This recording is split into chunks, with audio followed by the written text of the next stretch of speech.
बिहार विधानसभा चुनाव 2025 में एनडीए की शानदार जीत के बाद आज पटना के ऐतिहासिक गांधी मैदान में जनता दल यूनाइटेड के नेता नीतीश कुमार ने रिकॉर्ड 10वीं बार मुख्यमंत्री पद की शपथ ली। ये समारोह राजनीतिक इतिहास का एक महत्वपूर्ण क्षण साबित हुआ, जहां प्रधानमंत्री नरेंद्र मोदी, केंद्रीय गृह मंत्री अमित शाह, बिहार के उप मुख्यमंत्री सम्राट चौधरी और विजय सिन्हा सहित एनडीए के शीर्ष नेता मौजूद रहे। शपथ ग्रहण से पहले विधायक दल की बैठक में नीतीश को सर्वसम्मति से नेता चुना गया था। नई सरकार में जेडीयू, भाजपा और अन्य सहयोगियों के बीच मंत्रिमंडल का बंटवारा हो चुका है, जिसमें विकास, शिक्षा और स्वास्थ्य पर विशेष जोर दिया जाएगा। नीतीश कुमार का ये कार्यकाल बिहार के लंबे समय तक सेवा करने वाले मुख्यमंत्रियों की सूची में सबसे ऊपर है, जहां उन्होंने अब तक 6,485 दिनों तक शासन किया है। विपक्षी महागठबंधन ने चुनावी हार पर सवाल उठाए हैं, लेकिन एनडीए का दावा है कि ये जनादेश विकास केंद्रित नीतियों का परिणाम है। इस शपथ से बिहार में स्थिरता की उम्मीद जगी है, खासकर बेरोजगारी और बाढ़ जैसी चुनौतियों के बीच। राष्ट्रीय स्वयंसेवक संघ आरएसएस के सरसंघचालक मोहन भागवत आज मणिपुर पहुंचे, जो 2023 में भड़की जातीय हिंसा के बाद उनकी पहली यात्रा है। 2 वर्षों से अधिक समय से तनावग्रस्त इस पूर्वोत्तर राज्य में भागवत का ये दौरा शांति और सामंजस्य की दिशा में एक सकारात्मक कदम माना जा रहा है। 20 नवंबर से शुरू होकर 22 नवंबर तक चलने वाले इस दौरे के दौरान वे स्थानीय शाखाओं के कार्यकर्ताओं से मुलाकात करेंगे और हिंसा प्रभावित क्षेत्रों का दौरा करेंगे। संघ के एक पदाधिकारी ने बताया कि भागवत का फोकस सामुदायिक संवाद और पुनर्वास पर होगा, जहां हजारों लोग विस्थापित हुए हैं। मणिपुर में मैतेई और कुकी समुदायों के बीच संघर्ष ने 200 से अधिक लोगों की जान ली है और केंद्र सरकार की मध्यस्थता के बावजूद तनाव बरकरार है। भागवत ने गुवाहाटी में हाल ही में अमेरिका, चीन जैसे बाहरी मामलों में काम से काम रखने की सलाह दी थी, जो इस दौरे के संदर्भ में भी प्रासंगिक लगती है। ये यात्रा राज्य में सामाजिक एकता को मजबूत करने में मददगार साबित हो सकती है। सुप्रीम कोर्ट ने आज ट्रिब्यूनल्स रिफॉर्म्स एक्ट 2021 के कई महत्वपूर्ण प्रावधानों को असंवैधानिक घोषित कर रद्द कर दिया, जिससे न्यायिक प्रक्रिया में एक बड़ा बदलाव आया है। कोर्ट ने कहा कि ये प्रावधान न्यायपालिका की स्वतंत्रता को कमजोर करते हैं और कार्यपालिका को अत्यधिक शक्ति प्रदान करते हैं। इसके अलावा अदालत ने केंद्र सरकार को राष्ट्रीय ट्रिब्यूनल कमीशन यानी एनटीसी गठित करने का निर्देश दिया, जो ट्रिब्यूनल्स की नियुक्तियों, स्थानांतरण और निगरानी करेगा।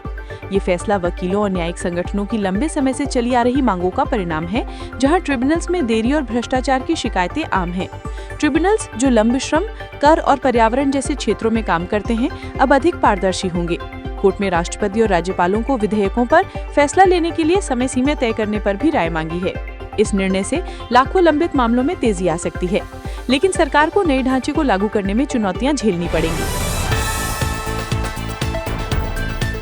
भारत ने रूस से कच्चे तेल के आयात में उल्लेखनीय कमी दर्ज की है, जिसके जवाब में ग्लोबल इंडिया रिसर्च इंस्टीट्यूट यानी GIRI ने अमेरिका से भारत पर लगे अतिरिक्त टैरिफ शुल्क को हटाने की मांग की है। 2025 में रूस से आयात 30% घटकर 1.2 मिलियन बैरल प्रतिदिन रह गया है, जो यूक्रेन युद्ध और वैश्विक दबाव का परिणाम है।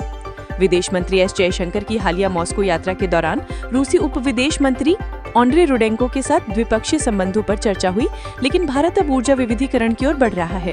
अमेरिकी टैरिफ, जो 50% तक हैं, भारतीय निर्यातकों को प्रभावित कर रहे हैं। GIRI का बयान आर्थिक विशेषज्ञों द्वारा समर्थित है, जो कहते हैं कि ये कदम भारत अमेरिका व्यापार समझौते को मजबूत करेगा।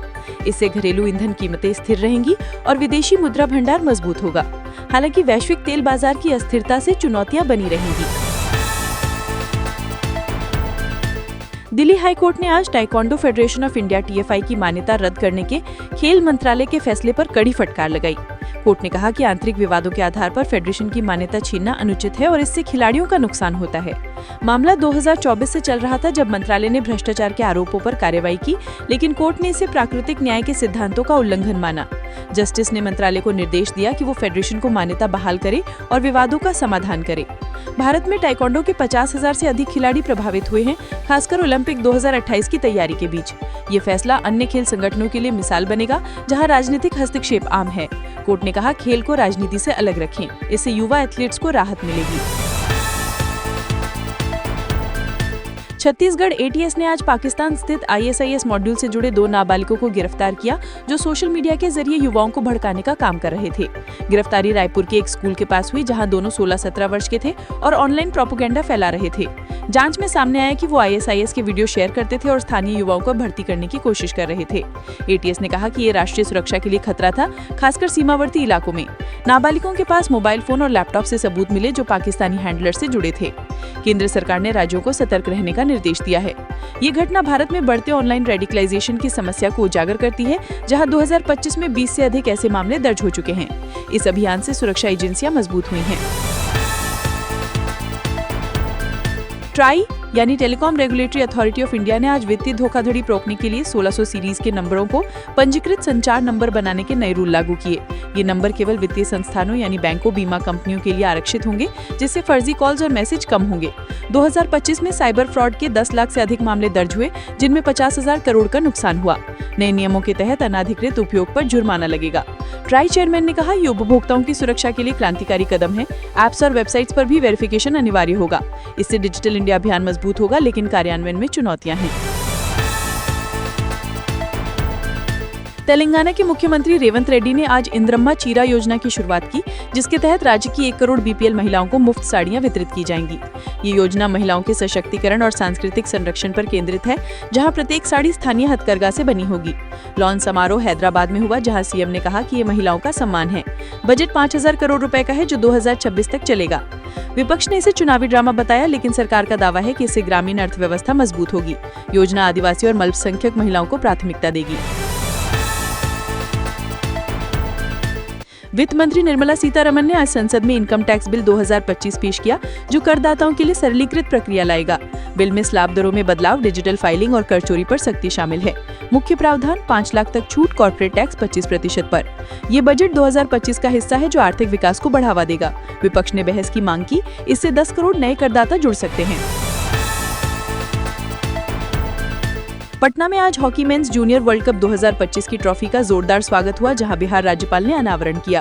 ट्रॉफी यात्रा 7 नवंबर से दिल्ली से शुरू होकर 20 शहरों से गुजरी, जिसका उद्देश्य खेल उत्साह जगाना है। पाटलिपुत्र स्टेडियम में पासिंग द बॉल कार्यक्रम हुआ, जहां हजारों युवा शामिल हुए। भारत होस्ट करेगा और ज्योति सिंह कप्तान है। यह आयोजन खेल विकास को बढ़ावा देगा।